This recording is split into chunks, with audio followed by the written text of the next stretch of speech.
You're probably wondering why the FIFA World Cup is actually up on your screen. I will tell you that it's about gardening, okay? So you just wait, okay?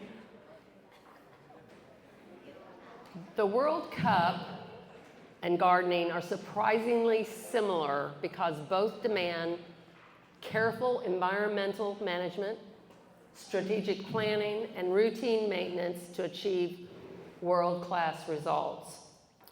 Both require a delicate balance of microclimate mastery. Gardeners arrange plants based on sun and shade. World Cup turf managers must tailor their grass species to the climate of the stadiums. Warm weather venues use Bermuda grass, and cooler locations of domed stadiums like AT&T Stadium rely on Kentucky bluegrass and perennial rye. Soil health and drainage demand grass to have advanced vacuum ventilation to prevent standing water. This is similar to home gardeners amending soil with compost and mulch as well as watering cycles. Genetic diversity is necessary to blend different grasses to provide disease resistance, which is the same tactic when gardens plant crops and flower varieties to protect against total crop failure. Both World Cup and gardeners are required relentless upkeep. Gardeners prune, weed, and regulate moisture to increase blooming. Turf managers utilize grow lights, industrial fans, and precise mowing to keep the grass cut at 22 millimeters. Okay. I got this information from the University of Tennessee, which is a land grant, is in the grant line system. You know that every state has a land grant, and it was Abraham Lincoln who passed it into law, okay? It took the University of Tennessee 6 years to research what it takes to have a perfect pitch. And in soccer language, that means grass, okay? The most important thing about all the research is that it has the potential, and this is critical, to boost food security by using fewer resources. If you want to, go to the University of Tennessee /FIFA World Cup program to get more information. Welcome our first VP of membership to introduce you to our fellow Master Gardeners and speaker, Janet Lane. We have got a great turnout today, and especially for a Saturday. It started out kind of low attendance, and it just grew and grew and grew. And I'm sure it's has to do with knots. I don't know what the attendance is. But I'm just so glad to see how many of you all are here. And just take a minute to turn to the person next to you. I did this recently at a conference and go, "You are so handsome," or "You are so beautiful." Just turn to each other and say that.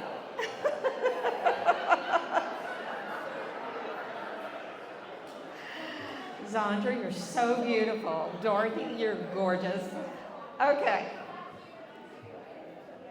So, Glen McGee.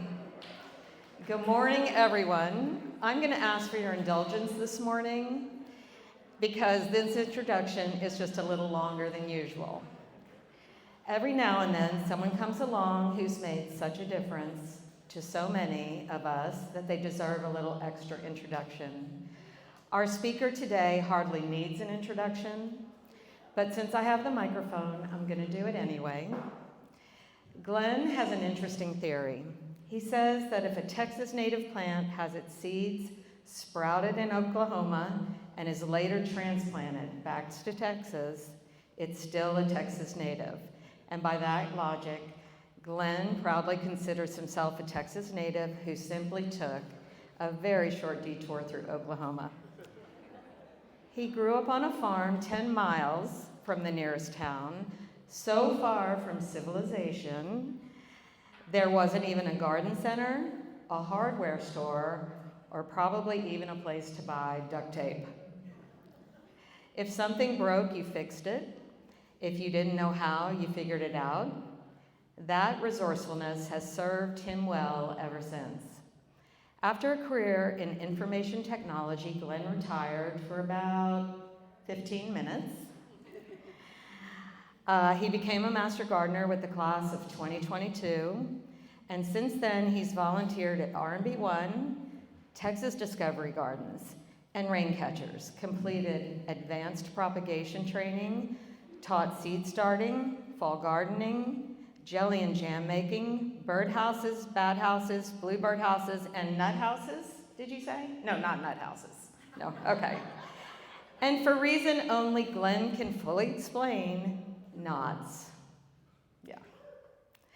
Along the way, he even found time to serve as president of DCMGA, which tells you just how willing he is to volunteer for almost anything. If that wasn't enough, through Grow North Texas, he's also taught sourdough making. Apparently, if you spend enough time around Glen, you'll eventually leave knowing how to grow tomatoes, tie a trucker's hitch, and bake artisan bread. That's a pretty good return on your volunteer hours. And speaking of bread, the fruits of Glen's labor are literally just behind us. Glen believes in full service education. First, he'll teach you how to bake the bread. Then his jelly team will sell you something to put on it. All that's left for you to do is eat it. If you've ever asked Glen a gardening question, you've probably noticed there's no such thing as a short answer, and we all love him for it. One of the things I admire most about Glen is that he doesn't just grow plants, he grows gardeners. Whether he's teaching in a classroom, answering questions in the gardens, or quietly helping someone who's struggling, he's always generous with his time and his knowledge and his encouragement. So today we're going to learn a few simple knots that can support our tomatoes, hold up our bean teepees, secure our shade cloth, and make our gardening just a little easier. Please join me in welcoming one of DCMGA's favorite teachers, gardeners, problem solvers, and probably the only person who can make knots seem exciting, Glen McGee. Well, good morning, everyone. Thank you so much for coming out. I think probably the attendance today is because it's too hot to be in the garden. So for whatever reason you're here, I am really pleased you're here and excited that you're here to learn a little bit about something gardening adjacent, shall we say. So knots in the garden. So all the prerequisite slides, Dallas County Master Gardeners, we're on a mission to teach good horticultural practices. And I'm Glen McGee. Here's my email address. If you ever need me for anything, please feel free to reach out. So what are we going to do today? We're going to learn why they're important in the garden. What can we do with them? How do we use them? And then we're going to learn 3 knots that answer a lot of those questions as to when you get in the garden. If you know these 3 knots, you can accomplish most of the things that you need to accomplish there. So why are they important? We're going to focus on plant support and trellising, securing tarps and weather protection. Right now you might want to be putting out the shade cloth, so a good way to do that. And harvesting and garden organization. So first, I think this was mentioned earlier, you can make a teepee for supporting your vines in the garden, your bean vines and so forth. Just get either a wood pole, a metal pole, and you can tie ropes down to stakes in the ground, and that way you can adjust and make that teepee as small or as large as you want to. You can make tomato cages We've all struggled with those round metal cages that every spring you go out and they're broken in two and so forth. Well, if you get your 4 bamboo poles or metal poles or fence posts and use some rope and tie a few knots, you can create your own tomato trellis, the exact size shape that you want it to be. If you grow grapes, you can create a trellising system for those grapes by using taut lines between 2 poles, and then you can also use bowline, which is one of the knots we're going to learn, to actually tie the grapevines to the trellis. Tarp securing and weather protection. Take 4 posts, tie your tarp to those posts, tie the top of the post to the ground to pull that out and to tighten your tarp, and you have a very sturdy weather protection to use. One of the things that as you go out in the garden, you're always pruning things, and you get this big old pile of stuff, and you try to put it under your arm and carry it around. And your city may even require this, some cities do, that you tie those into bundles and set them out by the recycling so that they will pick them up. So using rope to do that and knowing how to use the correct knots to do that could be an important thing for you. And finally, we're not going to learn the timber hitch today, but if you have a tree that's fallen down, or if you cut a tree down and you need to pull it off and get it to the curb or something, you can tie what's called a timber notch, and then you can tie the other end to your truck or to your little tractor, or you can just pull it, and you can pull the tree or the log, if you will, wherever you want to go with it. If you have a pole secured somewhere or some sort of a decorative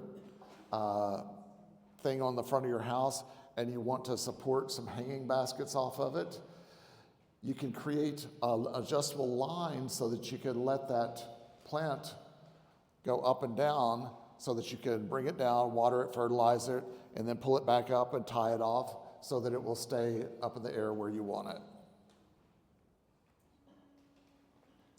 If you're in the garden and you have a place that you need to keep a water hose, or if you're in the barn and you have a place that you need to keep an electrical cord, anything that's a wrap of some sort of line or cord or whatever, you can create a little piece of rope, tie it, loop it down, and create a loops knot at the loop at the other end that you can just hook onto a little hook, and then you can do that rather than going out and spending $20, $25 at your local garden store to buy a special holder for your electrical wire, for your gardening hose, whatever. If you put a shed in your yard, most cities require that those sheds have a tie-down system, and that keeps it from hopefully blowing away in a tornado. So you could use the rope and the knots that I'm teaching to tie a little shed down to the ground so that your city will sign off on you having a legal shed of some sort. So, several reasons why you can use knots, how you can use knots, and I'm sure there are tens of thousands of other ways that you can use knots in the garden. But we're going to go now through 3 knots that hopefully you will learn today and be able to carry home with you and start using in your garden. The first one is a bowline, or bowline, depending on how you pronounce it. But the thing that is different about that is you're going to tie a loop, and no matter which way you pull that loop, it's going to stay the same size. So you could tie one this big if you want to trellis a tomato. You could tie one this big if you need to secure a rain barrel to a pole, to hold it up to the pole. But that's a bowline. No matter how you pull it, it's going to stay the same radius or diameter of that circle. So some of the reasons I listed here: tarp and tent guidelines, creates fixed loops for tent stakes and trees that won't crush your grommets. A lot of times if you, depending on how you tie your ropes to the small grommets, the little holes that are created in your tarps, it'll make them pull out. This helps prevent some of that. Improvised harness. A bowline is also known as a rescue knot, and I won't be teaching it to you today, but there's something called a single-handed bowline, so that somebody can toss you down a rope and you can tie a bowline in about 10 seconds so that somebody can lift you out a hole or raise you up out of a ditch or something of that nature. Vehicle tie downs, heavy pulls. It's a solid, non-jamming anchor point, and tool hanging. We talked about hanging up the electrical wire or the water hoses. One thing to note, a bowline is pretty safe, but just to add an additional safety to it, after you've tied the bowline, you should probably add at least one hitch or overhand knot to the end of it, just to make sure that it doesn't come undone, especially if you're doing it for rescue purposes and so forth. So tying a bowline knot, when you have a rope has two ends to it. There's one end of the rope that you're going to be working with. The other end of the rope may be 50 yards long. So that 50 yards, all that extra rope that you've got is called the standing end. And the piece that you're going to be working with your hand, the other end of the rope, is the working end. For this one, though, we're going to call the working end the rabbit, and we're going to create a hole for the rabbit to go through. The rabbit's going to go around the tree and back through the hole. So you lay your rope in front of you on the table, you take the end and you make a loop, like you see here, the yellow, and then the little rabbit, you're going to take up through the loop, around the tree, and back, whoops. Don't touch the screen, Glen. Okay, around the tree and back down through the hole, and then you just pull it tight, and that's a bowline knot. So look at those steps, play with your rope for just a little bit, and then I'm going to show it to you in a slow motion video that might make more sense to you.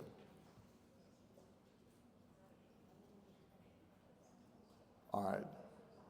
Everybody go ahead and get your ropes untied and ready, and we'll watch the video. This might make your life a little bit easier. So you can see my hand at the bottom, and that's the working end. You're just going to let the other end sort of hang off the table in front of you. You're going to take that, you're going to create a little loop to the right. Your working end is going to come over the standing end.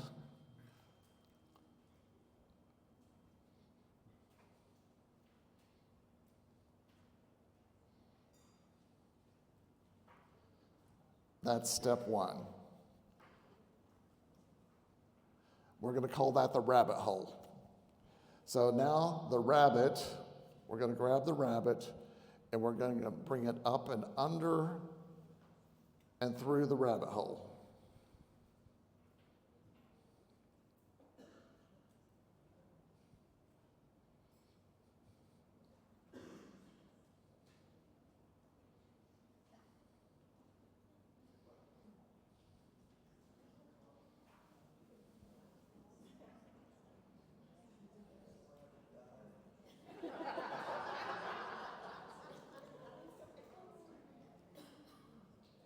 That's step two.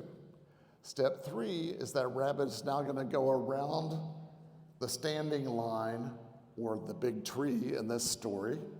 The rabbit goes around the big tree. It goes behind the big tree,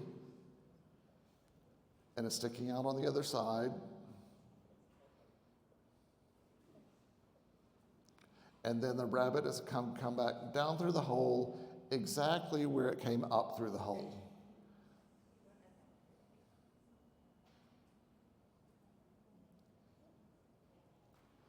And then you simply pull the standing line and pull it tight. And that my folks, is a bowline.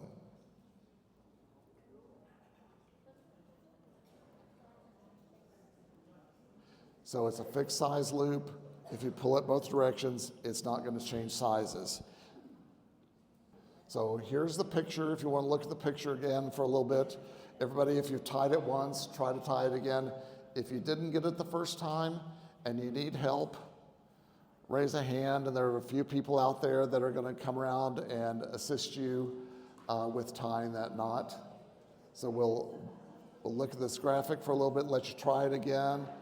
And anybody need help out there?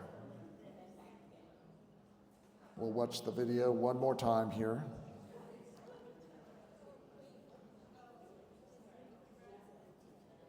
Create your loop to the right.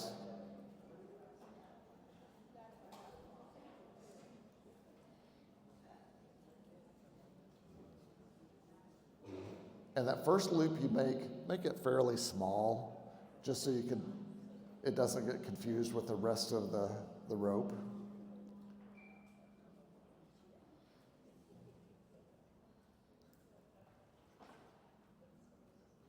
And then the rabbit is going to come up through the rabbit hole.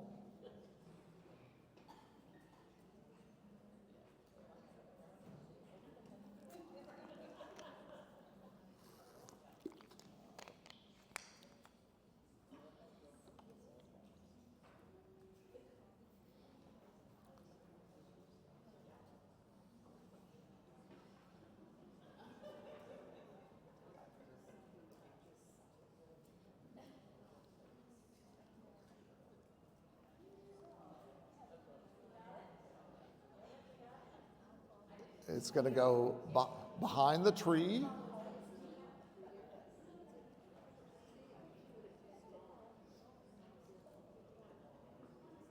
So around the big tree or behind the tree.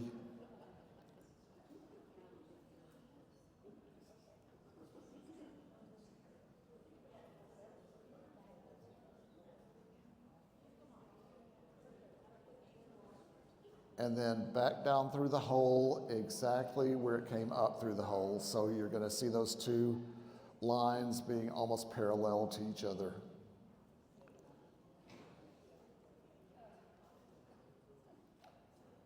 And then you just pull it down tight.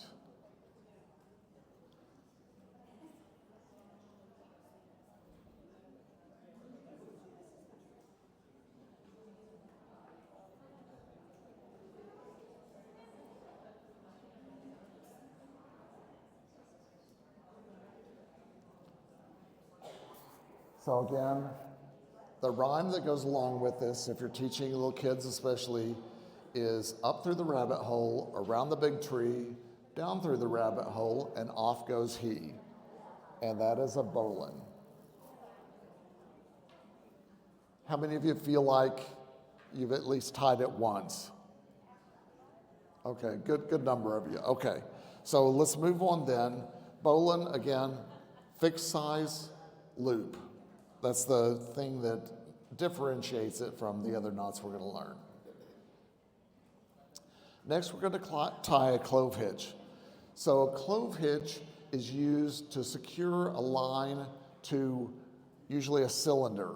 So you can think a wood cylinder, a metal cylinder, a tree, a branch, anything that's kind of round. This is how you're going to tie a knot that's going to secure that rope at one end of the rope to that round cylinder. So lashings, all of these things we're learning are kind of called lashings, but anytime you're starting a knot and you need to tie it to a cylinder to start a knotting system or to end a knotting system, clove hitch is usually a good thing to use. Utility applications used for hanging clothesline or spinning a pot from a branch. Scouting and bushcraft. It's a foundational knot used in building and pioneering and building structures that you can kind of build a temporary tent or something of that nature. Important limitations though. It is prone to slipping. So what we're going to do is after we tie a clove hitch, we're going to tie just a single overhand knot at the very end of it, and that's going to keep that clove hitch from slipping and possibly coming loose from the cylinder that we've tied it to. So here are the steps.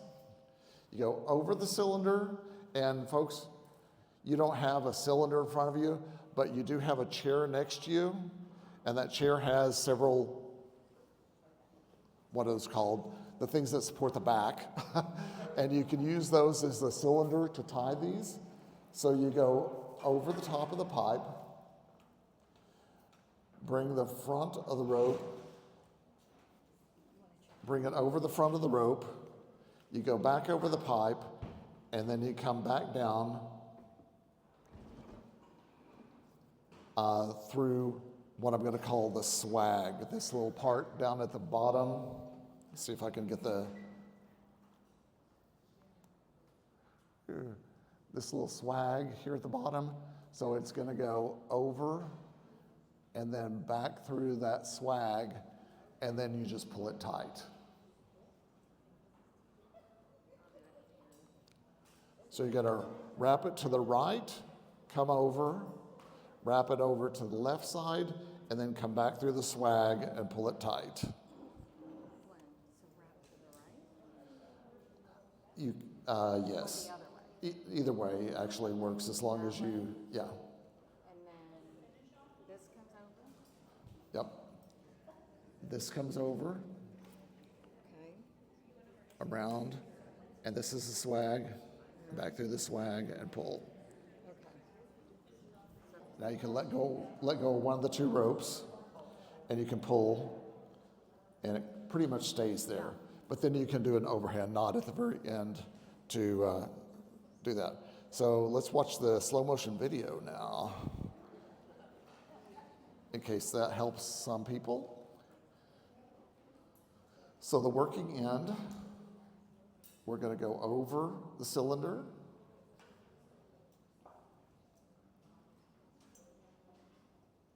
and back down.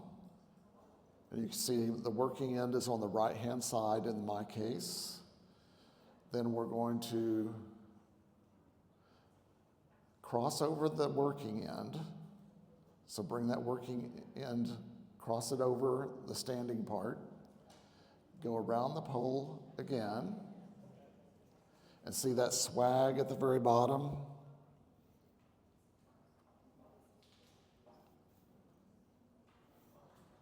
See the swag at the very bottom? That is the important part to note, is that swag at the bottom.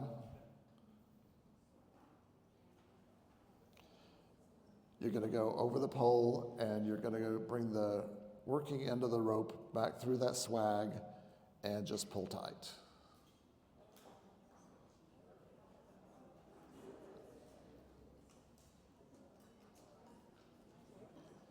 And then we're going to tie a simple overhand knot there just to secure it, to make sure that it doesn't slip.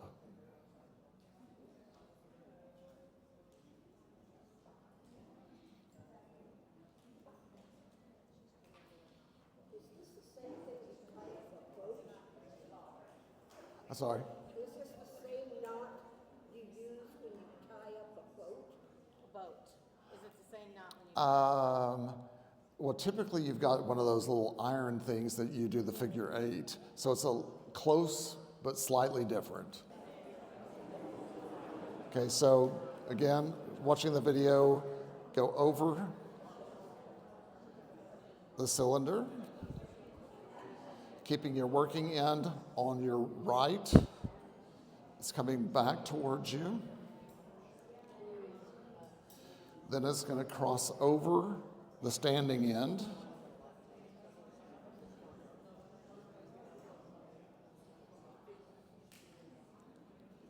Bring it over the standing end, and then create that little swag at the bottom where my thumb is. Go over the pole and back through the swag.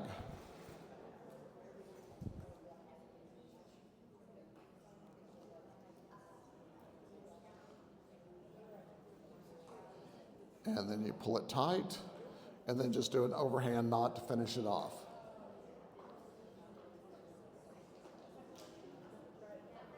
How many of you feel like kind of got that one? Well, I see a few hands. Let me try that one more time. How many of you think you got that one? Okay. So here's what it looks like in its finished state without the overhand knot. The final one we're going to learn is the taut line hitch.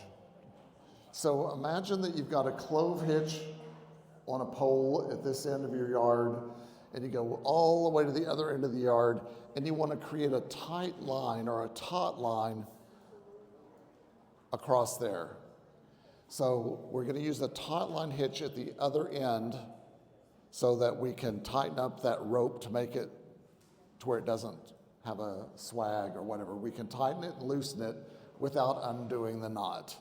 So that is the important thing about the taut line. Again, it allows you to tighten or loosen a rope without having to untie the knot. So it's good for securing and adjusting tent guy line wires, perfect for staking out corners or suspending a ridge line for a tarp. If you're creating a tarp, use that ridge line. You want a tight line across there. If you're wanting to tie a post to the ground or a tree to the ground to stake it out so that the wind doesn't blow it around, taut line hitch is good for that. You can create a quick temporary hanging line for drying your clothes. You can also secure light loads and cargo on the roof rack of your car. Just tie one end with a clove hitch, wrap the rope wherever you need to, find an ending point, tie a taut line, and then you can tighten it down to hold all that stuff on your roof. And if you ever go camping where there are bears, that's what you would use to support your bear bag.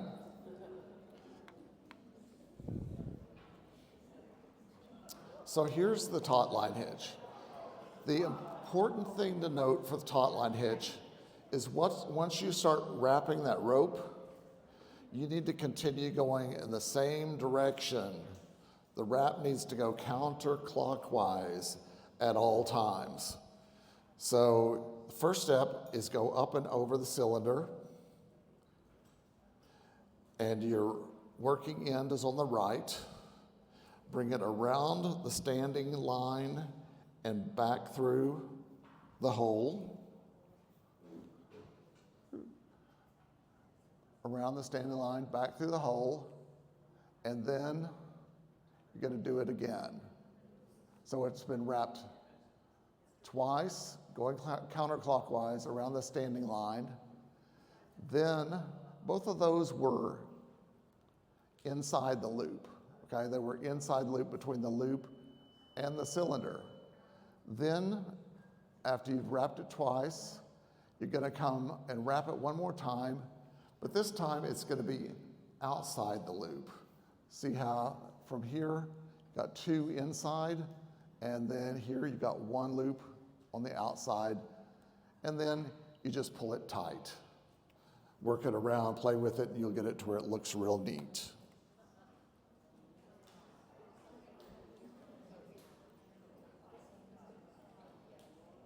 So let's go ahead now and watch the slow motion video here. So we're going to go over the cylinder.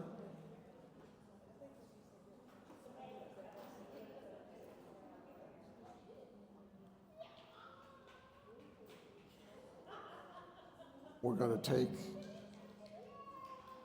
the working end and we're going to wrap it around the standing line, going to the inside of the loop that you've created.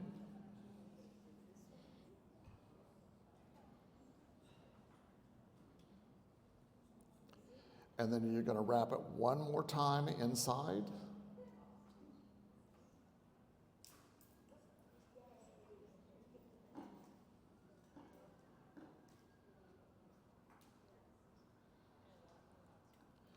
Continuing to wrap counterclockwise.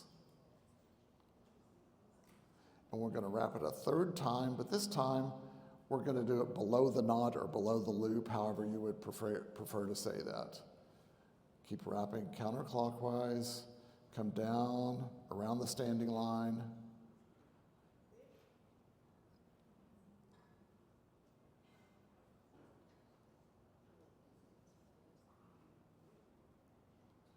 And this is going very slowly. And back up through the hole.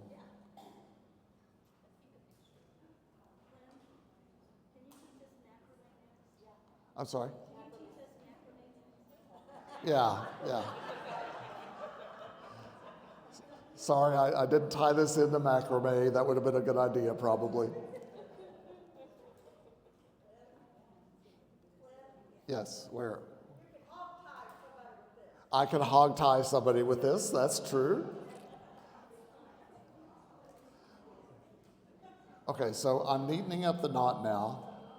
And once I get the knot pretty neat, you can just pull on the standing end of it, standing line end of it. And it will stay tied exactly where it is. But if you just grab the knot, you can pull the standing line through it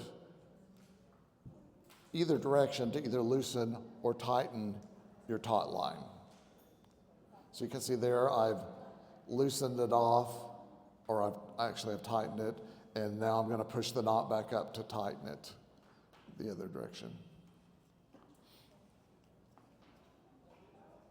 What's this called? The taut line. Taut line, think tight or tight rope, but it's taut, I don't know, the tight, taut.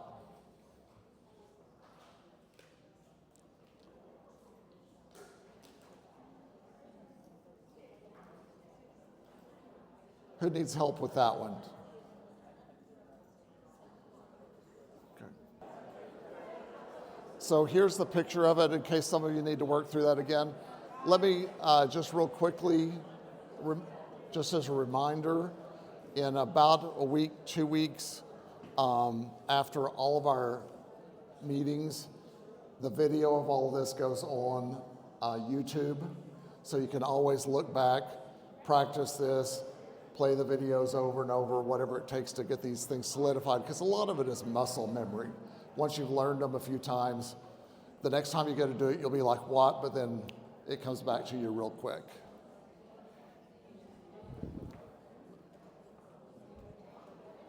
Okay, I'm going to go ahead and move on.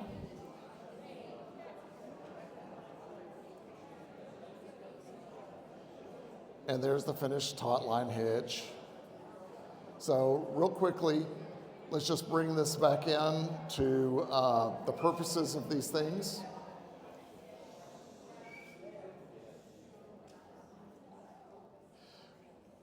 We can support cages for tomatoes, peppers, eggplant. You can use a clove hitch on one end, and then you can wrap it around the poles and finish it off with a taut line at the other one so that you can tighten it up and loosen it as much as you want to create your own tomato trellis. Trellising, again, we've got a taut line. We've got 2 taut lines between the 2 poles. And then the little yellow circles, I use clove hitches for each one of those to just create a fixed loop to hold the grapevine up next to the wire without it being too tight and keeping it, the same size at all times. Here we've used taut lines to tie all of our 4 poles down to a stake in the ground so that we keep all that tight. And then at the top, we've used our clove hitch and or our bowline to tie the tarp grommets to the poles. Here we put a screw with a hook on it into a wooden post, and we've tied one end of it with a clove hitch. We've tied a bowline at the other end, and then you can just put your hose up against the line, bring the hook over, or bring the bowline over to the hook on the screw, and that'll hold your garden hoses up there or electrical wires in your barn. So today, what we've talked about is 3 knots, why they're important to gardening. I think most of you have been pretty successful at tying them, especially for those of you who it was your first time. Great job. And references here, again, this will be available on YouTube, and you can see the references if you want to go and learn more. And as always, schedule a speaker with Speakers Bureau anytime that you would like. And thank you, but not in the garden, please.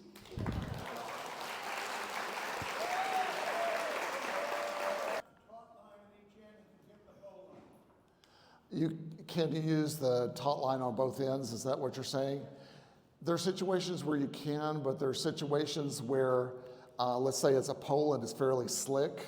If you do a taut line at both ends, if you loosen it, it's going to fall down, whereas a clove hitch is going to stay 4 or 5 feet above the ground. Wherever you kind of tie it, it will stay there somewhat. So that's one reason that it's a little bit better to use a clove hitch to begin usually, and a taut line is your ending if you're going to need to tighten it down. Other questions? All right, thank you guys. We've got 2 new members of our DCMGA board. Director at large for awards and scholarships is Glen Castle.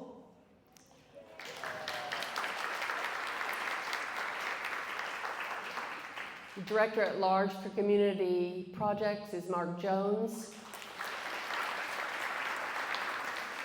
So we are very honored that they have done this.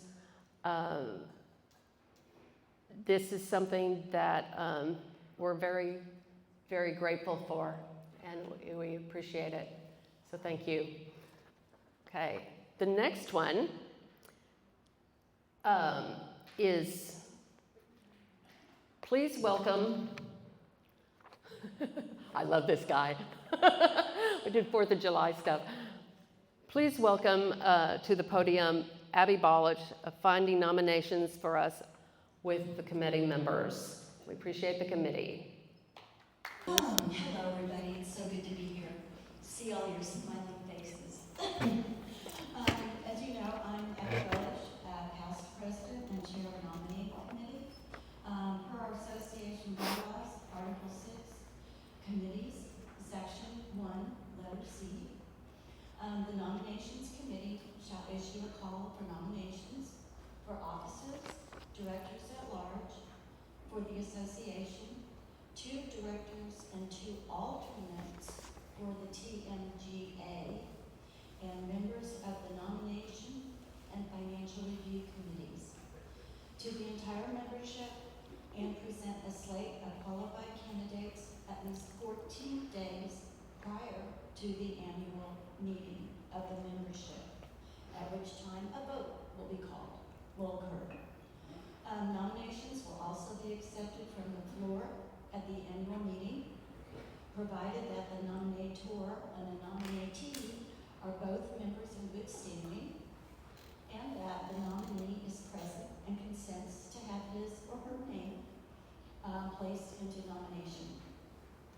The positions we are filling, as you can see on the slide, everybody and their brother: president, vice president, fundraising, second vice president, membership, monthly meetings, secretary, I touched the wrong thing. Secretary, recording secretary, financial review committee. I need 2 people for the financial review. Oh, 1 person for the financial review committee. Then 2 people for directors at large, and then 2 for the TMGA director. No, that's not right. I need 2 for the nominating committee, 2 for the Texas directors, and then 2 for the alternates. Right.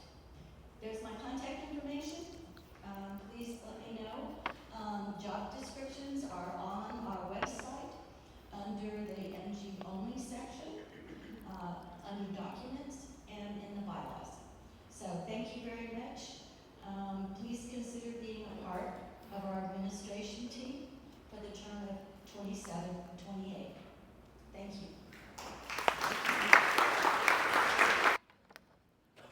Hi, everybody. Our next monthly meeting is August 27th, so nothing in July, from 12 p.m.